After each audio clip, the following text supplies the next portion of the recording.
Çin Ulusal Halk Kongresi Yasama Komitesi, etnik bölgelerin kendi dillerinde öğrenim görmesinin Çin'in anayasal ihlali olduğunu ilan etti.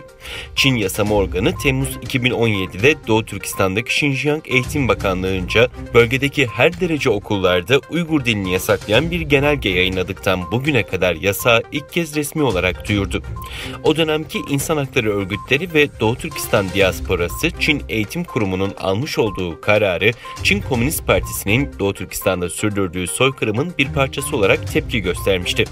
Çin'in Güney Astana gazetesine göre Çin Ulusal Halk Kongresi Yasama Komitesi Direktörü 13. Ulusal Halk Kongresi Daimi Komitesi'nin 26. oturumunda 2020 çalışma programları için açıklamalarda bulunurken Çin'in bazı yerel yasa ve yönetmelikleri her derece okulların anayasaya aykırı olan etnik grupların kendi dillerinde öğrenim görmesi durumuna son verilmesinin yanı sıra ulusal dil Mandarin Çincesine zorunluluğu getiren düzenlemenin ilgili makamlar tarafından değiştirileceğini açıkladığını bildirdi.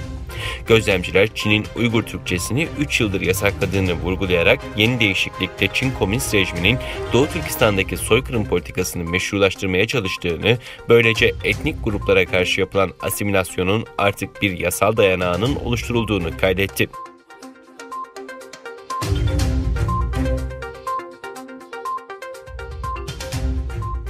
Avustralya'daki Uygur Türkleri, Avustralya hükümetinin ABD örneğinde olduğu gibi Çin'in Uygurlara karşı soykırım suçu işlediğini tanımasını talep etti.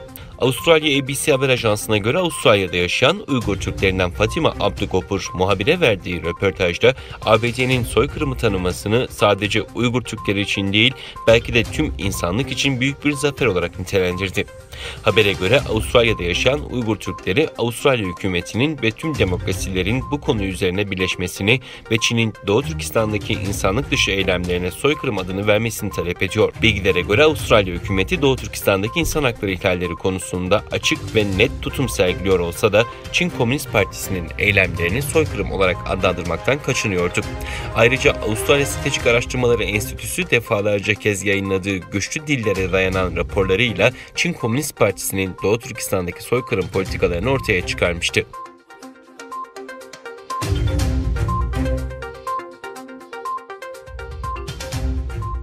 Beyaz Saray Sözcüsü Donald Trump yönetiminin Çin'e uyguladığı gümrük vergilerini yeniden değerlendireceklerini belirterek Pekin şu anda güvenliğimizi, refahımızı ve değerlerimizi ciddi şekilde zora sokuyor.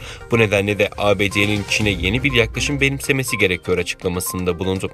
Beyaz Saray Sözcüsü sarayda düzenlediği basın toplantısında Çin'le ilişkilerin geleceği hakkındaki sorulara cevaben Biden Çin'le ilişkilerde çok taraflı bir yaklaşım benimsiyor. Buna şu anda Çin'e uygulanan gümrük vergileri de dahil.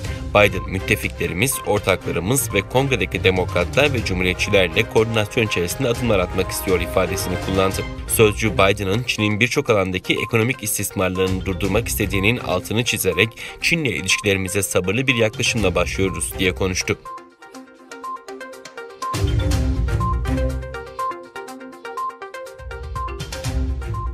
Çin ve Hint askerlerinin sınır bölgesinde bir kez daha çatışmaya girdiği ileri sürüldü. Hint basınında yer alan haberlerde askerlerin 3 gün önce Hindistan'ın Nepal ve Bhutan arasındaki Sikkim eyaletinin kuzeyindeki Nakula geçidinde çatıştığı, her iki taraftan da yaraların olduğu bildirildi. Çin ve Hint askerleri 2020 Haziran'ında sınırın kuzeybatısındaki Ladakh bölgesinde bulunan Galwan Vadisi'ne çatışmış, olayda 20 Hint askeri hayatını kaybetmişti. İki ülke arasındaki Himalaya dağlarının çevrildiği belirsiz sınır hattı, Çin ve Hindistan arasında egemenlik tartışmalarına neden oluyor.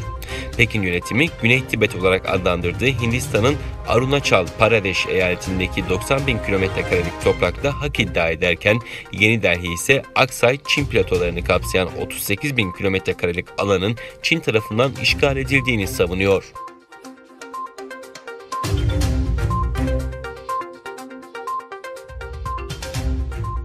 AB Dışişleri Bakanları Türkiye'ye yönelik Aralık ayındaki liderler zirvesinde kararlaştırılan yaptırımları rafa kaldırma kararı aldı. Almanya Dışişleri Bakanı Heiko Maas toplantı sonrasında yaptığı açıklamada olumlu gelişmeler kaydedildiğini gördüğümüz için Türkiye'ye karşı bugün yaptırım kararı almadık dedi. Yunanistan'la Türkiye arasında 2016'da son verilen istikşafi görüşmelerin bugün yeniden başlatıldığına ve Türkiye'nin şu an Doğu Akdeniz'deki tartışmalı bölgelerde gemisinin bulunmadığına işaret eden Maas, bunlar uzun süredir beklediğimiz olumlu sinyaller. Bu sinyallerin AB tarafından gelecek yaptırım kararıyla gölgelenmemesi gerekir dedi.